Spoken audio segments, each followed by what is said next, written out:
now I'm excited about this next portion of our calendar. I was at the mansion last night, Governor, and Governor Northam said, "I understand you have three governors speaking tomorrow." And I said, "Yeah, that's right. I have three governors speaking tomorrow." And he said, Governor Northam said, "How much time have you allotted for? How much time have you allotted?" And I said, "About an hour and 15 minutes." And he said, "Well, that's enough time for one of them." I said, "Well, so that's not how it's going to work." I said, so just for you all to know, we're excited about it. We're honored that the three of you are here. I'm not sure if this has happened at any of the other conferences, but this is our 70th anniversary. And the committee thought we should really look back over the last 20 or 30 years and highlight some governors that have had significant economic impact track records. And if they were willing to come and spend an hour and 15 minutes with us, we would greatly benefit from that. So we're really honored to do that. I'm going to introduce them individually. Each governor will come up and speak for a few minutes. And then 10 or 15 minutes, I think we got a little timer here. And then at the end of the three, I'm going to ask you to sit with me.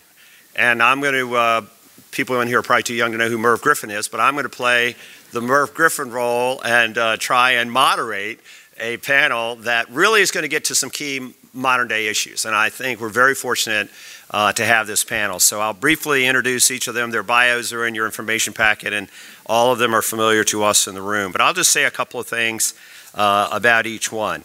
The first governor we'll have is the 67th governor of Virginia. I had the privilege of working with him closely when I was a young mayor in Newport News. Over $13 billion in new investments, over 300,000 new jobs announced while he was governor. He also went on to serve with distinction in the United States Senate. And the phrase I remember when this governor was running was that Virginia is open for business. And I think we've been very fortunate since his time as governor to do that. And I ask that you join me in welcoming Governor George Allen.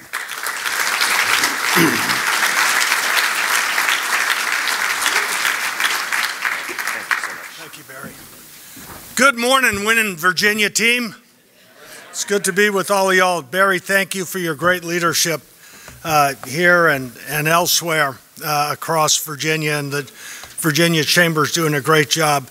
I know you can't be involved in political things, you said, but this is a good bumper sticker. Freedom, jobs, manufacturing. Brett, you'd like that one with it. But we're all here because we want to make Virginia better and looking at ways to do so. And I was asked, as well as Governors McDonnell and McAuliffe, to talk about examples of major economic development announcements and the importance and perspective on trade, which was really important when I was governor. From my very first inaugural address, I said I wanted the world to know that Virginia is open for business. Not America to know, but the world to know.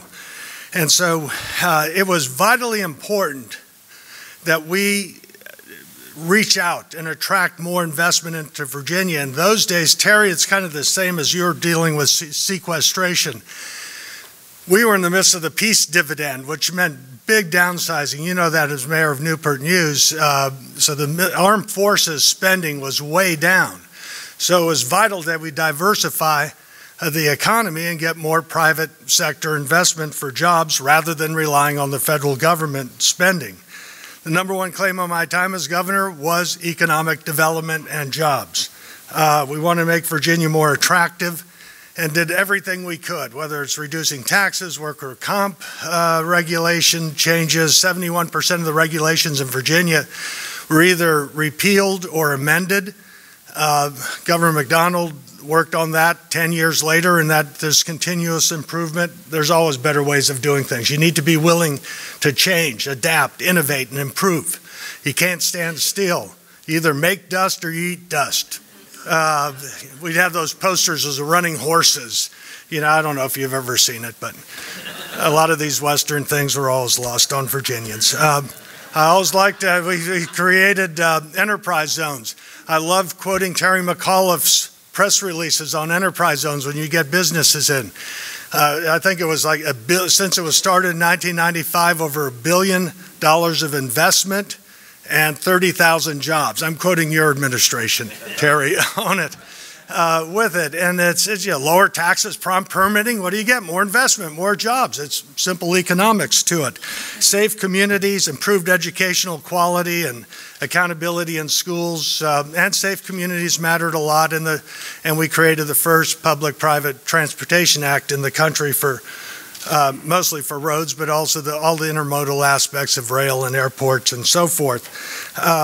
One of the key aspects of all of this was attracting foreign investment, and we had plenty of trade missions all over, mostly Asia, East Asia, and Europe and North America, and promoting airport, whether it's steamship lines coming to our ports, whether it's airplanes, tourism, all that mattered. Our first trade mission, it was right after NAFTA passed, was to Quebec and Ontario and Mexico City and Veracruz.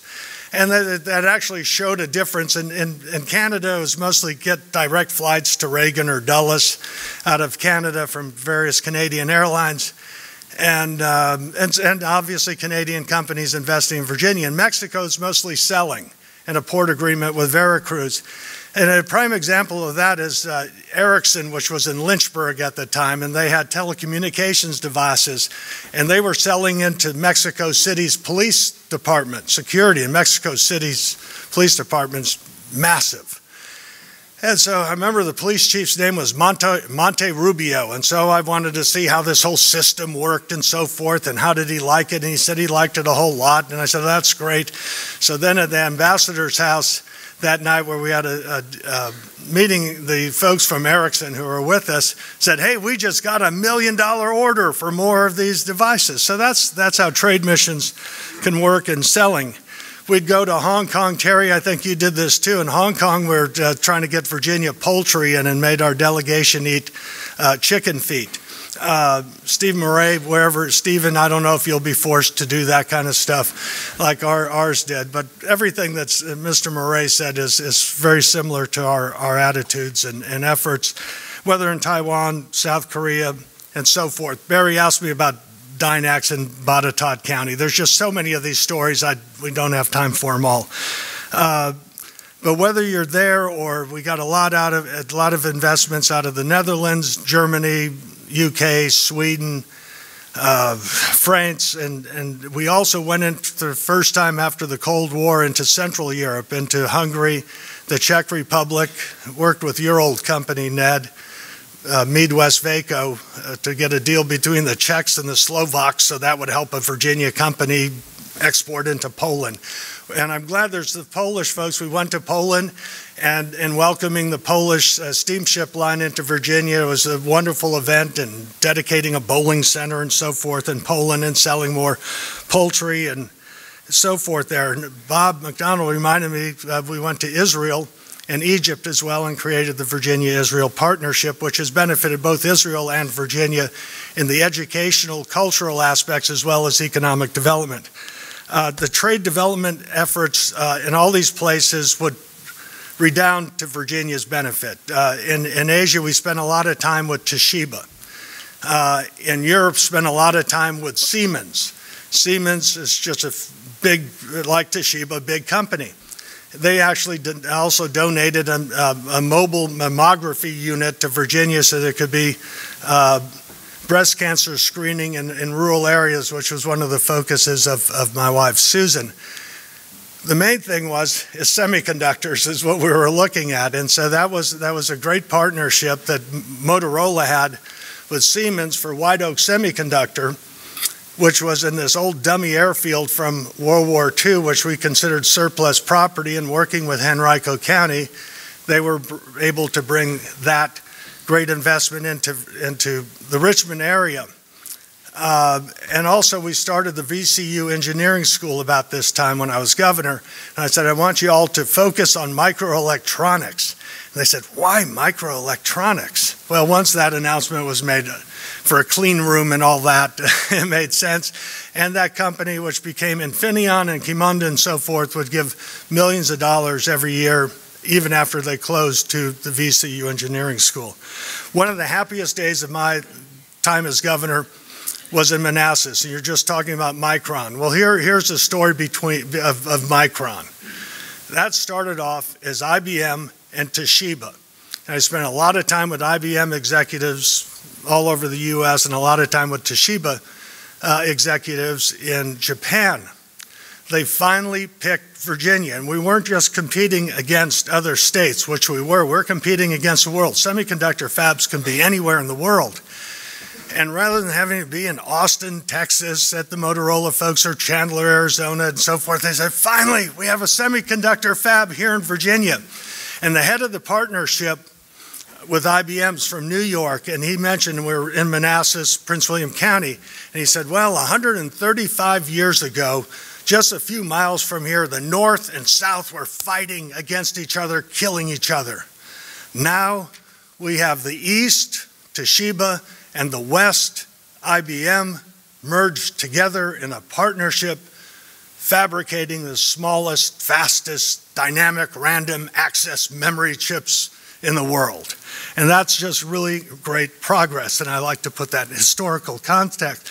Again, economic development, though, is a team effort. Prince William County was key in that, just like Henrico and any other county or city is absolutely essential in these successes. And the great thing on Micron, with this latest announcement of over 1,000 jobs and $1 billion plus in investment, is the multiplier effect of the vendors and suppliers. So that tree we planted 20 years ago has borne fruit, and that fruit is now sprouting new trees to provide the fruit, the jobs for our fellow Virginians. And that, to be honest with you, is just very heartening to me. And in fact, when I saw Governor Northam at the British Embassy, I said, that is just great. And he just said, boy, you're really charged up. I said, yeah, this is just really fantastic for Virginia, and all of us carry on with that approach.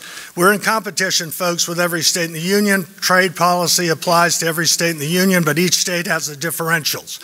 And the states that win are the states that are more conducive to business. They have generally less taxes, right-to-work laws, more reasonable regulations, affordable energy, the logistics and needs for natural gas or ports or rail or airports, all that needs to be handled. And the other differentiator is a skilled, capable workforce. So the states that have the right economic and regulatory and energy and labor policies and a skilled, capable workforce, those are the states that are going to win. And the ones that don't will still have people leaving, and New York's had more people leaving than any other state in the union. There's freedom of movement in our country, and there's freedom of movement of capital around the world. We are fortunately now, with more competitive tax and regulatory and energy policies as a country, Virginia needs to seize that opportunity. And I know that Virginia-based businesses can do it. And as Mr. Murray was saying, that when you look at the world, the U.S. is about 15 to 20% of the market, which means 80 to 85% of the market's outside of the United States. And manufacturing jobs in particular that are in exporting, and manufacturing jobs, period, pay more. But if you're in exporting, regardless of what it is, it's a 15 to 20% increase in the payroll. And that's great for people, because my general view is the best social program of all is a job. And in a broader sense, we want this to be a land of opportunity for all Americans, regardless of their background, and they ought to have that equal opportunity to compete and succeed. So the point is, all of this is a team effort. You need to make sure that as trade opportunities and opening up markets arise, we need to take advantage of it. And probably the best metric, and I like Mr. Murray, and I like scoreboards. That's from sports. I like accountability. And you mentioned we had over 300,000 net new jobs and all the investment, but probably my favorite of all fits into this was, before I became governor, the #1 export from Virginia, manufactured export, were cigarettes. After my term as governor, the #1 manufactured export from Virginia were semiconductor chips.